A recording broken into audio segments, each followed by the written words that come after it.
Good evening प्यारे बच्चों। आइए आपका एक बार फिर से स्वागत करते हैं। आपके ग्रामर के सेक्शन में मैंने आपको दो टॉपिक एक साथ शुरू किए हैं। एक में तो आपको मैंने पढ़ाने की शुरुआत की हुई है वोकैब्स की सेक्शन में मैंने आपको बता दिया होगा वन वर्ड सब्स्टिट्यूशन, और इसके अलावा आपने पढ़ लिया है अपना एंटोनिम का सेक्शन, जिसमें मैंने आपको 2024 से लेकर के 14 तक के क्वेश्चन आपको एक साथ करवाए होंगे।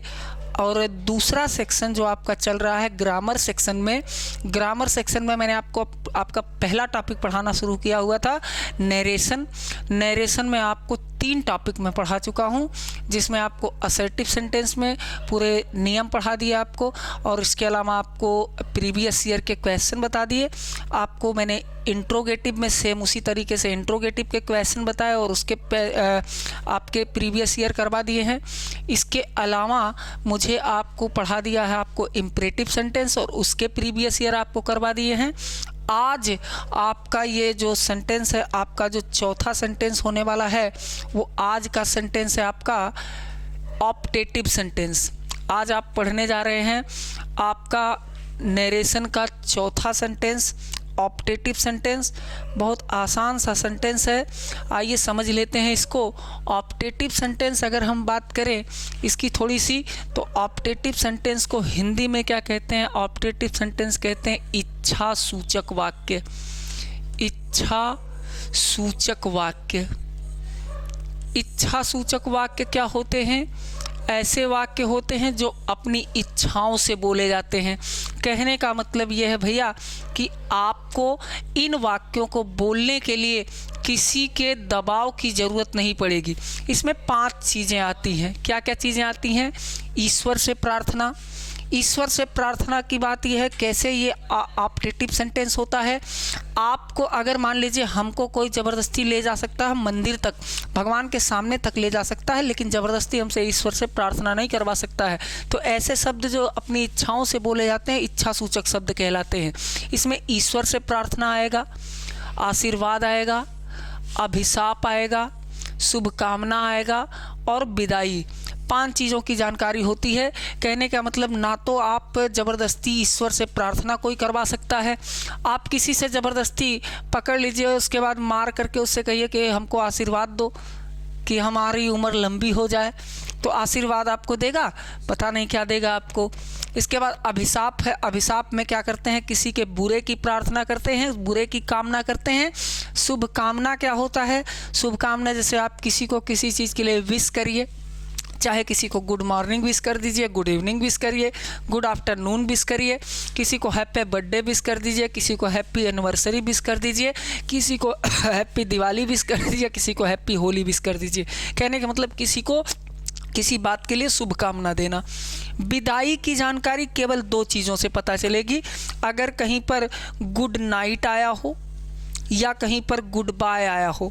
अच्छा देखिएगा भैया, गुड नाइट का यूज़ तब करते हैं किसी सेंटेंस में जब हमें आखिरी बार उस डेट में किसी पर्टिकुलर व्यक्ति से अलग होना होता है। यानी कि आज की रात को जैसे 6 बज गए हैं, 6 बजे भी अगर हम किसी से अलग हो रहे हैं, किसी से जुदा हो रहे हैं, विदा हो रहे हैं, तो हम उससे गुड नाइट बोल करके अलग हो सकते हैं, क्योंकि आज की डेट में हमारी मुलाकात अब नहीं होनी है। अगर मुलाकात होनी है तो नहीं बोल सकते हैं, गुड इवनिंग ही बोलेंगे। अब सोचने की बात यहाँ देखो, जब ईश्वर से प्रार्थना रहेगा तो यहाँ गॉड शब्द जरूर आएगा, गॉड शब्द का प्रयोग जरूर रहेगा। देखो जब यहाँ लिख सकते हैं गॉड शब्द का प्रयोग हो, यहाँ पता चल जाता है ईश्वर से प्रार्थना का कब, जब गॉड शब्द का प्रयोग होता है। इसके अलावा आप जानो आशीर्वाद कब आएगा? जब किसी के भलाई की कामना की जाएगी तो आशीर्वाद, जब किसी के बुरे की कामना की जाएगी तो अभिशाप, और जब किसी को किसी के लिए बधाई दिया जाएगा, अभिवादन किया जाएगा तो शुभकामना की जानकारी। और गुड बाय और गुड नाइट से आपको जानकारी मिलती है किसकी? विदाई की। ये 5 चीज़ों की जानकारी मिलती है। नरेशन में दूसरी चीज़ ज़रूरी क्या है कि आप सेड को किस में बदलते हैं। यहाँ समझ लीजिएगा, अगर ईश्वर से प्रार्थना है तो सेड को प्रेड में बदलिएगा, अगर आशीर्वाद है तो सेड को ब्लेस्ड में बदलिएगा, अभिशाप है तो कर्स्ड में, शुभकामना है तो विश्ड में, और विदाई है तो बेड में। देखिए, दो ही चीज़ की जानकारी आपको बहुत अच्छे से होनी चाहिए कि पहली चीज़ तो आपको सेड में कैसे परिवर्तन करना है, और दूसरी चीज़ कामा इन्वर्टेड कामा की जगह पे क्या लगाना है। तो ये तीन चीज़ें जान लीजिए, यानी कि ये तीन चीज़ें, आपका ईश्वर से प्रार्थना हो, आशीर्वाद हो या अभिशाप हो, कामा इन्वर्टेड कामा की जगह पे आप क्या लगा देंगे, दैट लगा देंगे। लेकिन अगर आपका शुभकामना और विदाई है तो कामा इन्वर्टेड कामा दोनों को हटा देंगे और कुछ नहीं लगाएंगे, दैट वैट का प्रयोग नहीं करेंगे।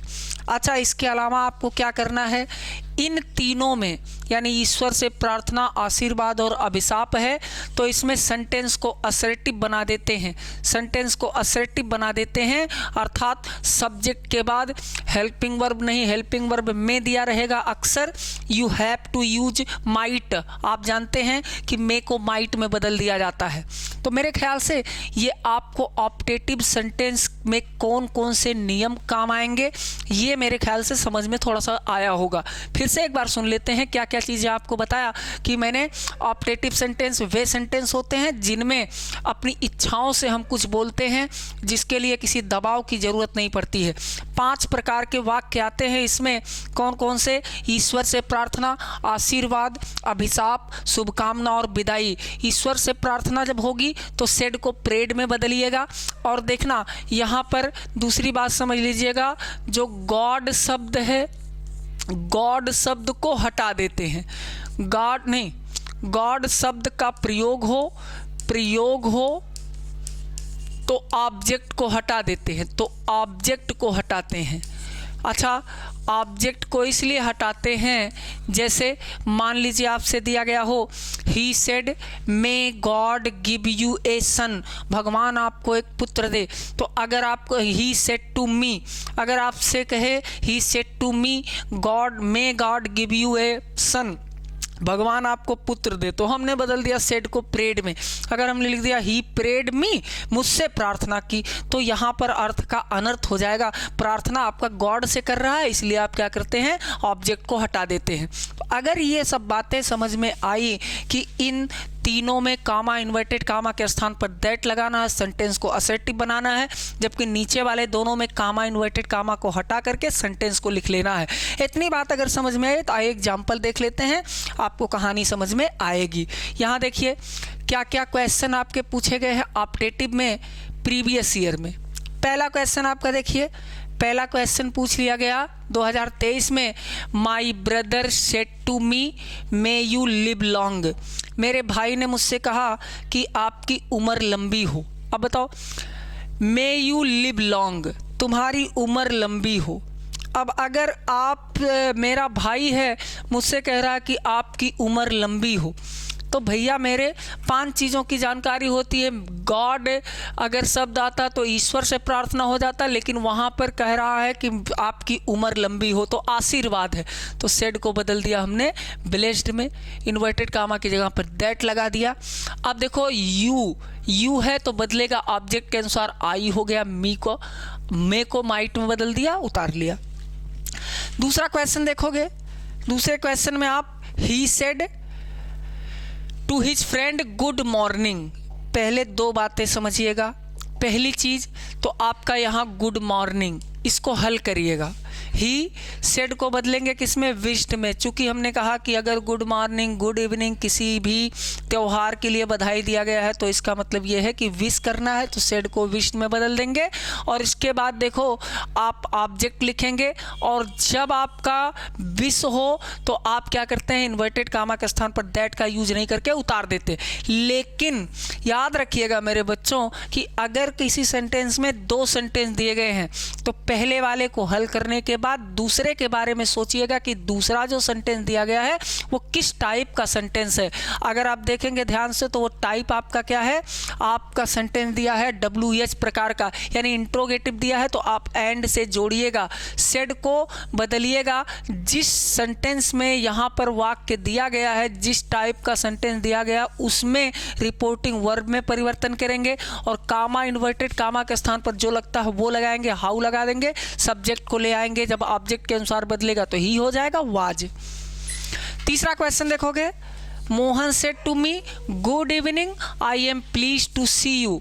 मोहन ने मुझसे कहा गुड इवनिंग, मैं आपको देख करके खुश हो गया हूँ। अब देखो गुड मॉर्निंग जैसे था वैसे यहाँ देखो विश में बदलेंगे, इन्वर्टेड कामा की जगह पर सीधे कुछ नहीं लगाएंगे, सेंटेंस को उतार लेंगे, लेकिन फिर से देखो एंड से जोड़ेंगे और ये सेंटेंस आपका असर्टिव है और असर्टिव में सेड को टोल्ड में बदलते हैं, इन्वर्टेड कामा की जगह पे दैट लगाते हैं और सेंटेंस को असर्टिव में बदलेंगे तो आई हो जाएगा मोहन के अनुसार ही में, वाज हो गया पास्ट में, प्लीज्ड टू सी यू को बदलेंगे मी के अनुसार तो मी हो जाएगा। ये कर ले जाएंगे। क्वेश्चन नंबर 4 आपका दिया गया है, the hermit said may you all go to the hell, तुम सब लोग नरक में जाओ। अब जब किसी व्यक्ति को नरक में भेजने की बात करेगा तो जाहिर सी बात है इसका मतलब क्या है, अभिशाप दे रहा है, किसी के बुराई की कामना कर रहा है, तो यहाँ कर्स्ड हो जाएगा। इसके बाद इन्वर्टेड कामा की जगह पे दैट हो जाएगा। अब यू को देखो ऑब्जेक्ट के अनुसार बदलते हैं, जब कहा जहाँ पर कोई ऑब्जेक्ट ना दिया गया हो तो इस बात को याद रखिएगा मेरे भैया कि जहाँ पर कोई ऑब्जेक्ट नहीं है वहाँ पर आप ही, सी, इट, दे यानी कि थर्ड पर्सन का कोई भी ऑब्जेक्ट मान सकते हैं, तो यू को बदल देंगे दे में, all might go to the hell. Next question 5वां दिया है, he said may his father live long, उसके पिता की उम्र लंबी हो। भैया देखो किसी के उम्र के लंबे होने की बात करें तो यानी कि उसके भलाई की प्रार्थना कर रहा, भलाई की कामना कर रहा है, और अगर भलाई की कामना करेगा तो ब्लेस्ड में, ब्लेस में लिख दिया, इन्वर्टेड कामा की जगह पे दैट लगाया। इसके बाद हिज फादर है था थर्ड पर्सन, कोई परिवर्तन नहीं, माइट लिव लॉन्ग, कोई दिक्कत नहीं ना। नेक्स्ट क्वेश्चन है कि he said to them all good bye my friends. यहाँ इस बात का ध्यान रखिएगा कि अगर किसी को संबोधित किया गया है नाउन लिख करके, यहाँ नाउन से किसी को संबोधित किया गया हो और प्रोनाउन यहाँ पहले दे दिया हो ऑब्जेक्ट के स्थान पर, तो हम क्या करते हैं, सेड को बेड में बदल दिया। इसके बाद यहाँ से हम नाउन को पहले लिखते हैं, हिज फ्रेंड्स, क्या कहा, गुड बाय कहा। चूंकि गुड इवनिंग और गुड नाइट और गुड बाय में सेड को बेड में बदलते हैं, इन्वर्टेड कामा को हटा देते हैं और इसके बाद जितना सेंटेंस है उतार देते हैं, तो हमने भी सेंटेंस को उतार दिया। तो इस तरह से आपके 2024 से लेकर के 14 तक कुल मिलाकर के ये 6 क्वेश्चन पूछे गए हैं ऑप्टेटिव के, और अगर आपने ये ऑप्टेटिव के क्वेश्चन को हल कर लिया तो मेरे ख्याल से आप आसानी से अपने ऑप्टेटिव सेंटेंस के क्वेश्चन को परीक्षा में आएगा तो भी कर पाएंगे। इन 5 टॉपिक पर आप फोकस करिएगा, क्वेश्चन को हल करिएगा, सारे क्वेश्चन आपको हल हो जाएंगे, आसानी से आपको समझ में आएगा। और अगर आपको समझ में आएगा तो आप चैनल को लाइक कीजिएगा, सब्सक्राइब कीजिएगा, शेयर कीजिएगा। आज के लिए बस इतना ही, धन्यवाद। एक हो गया अब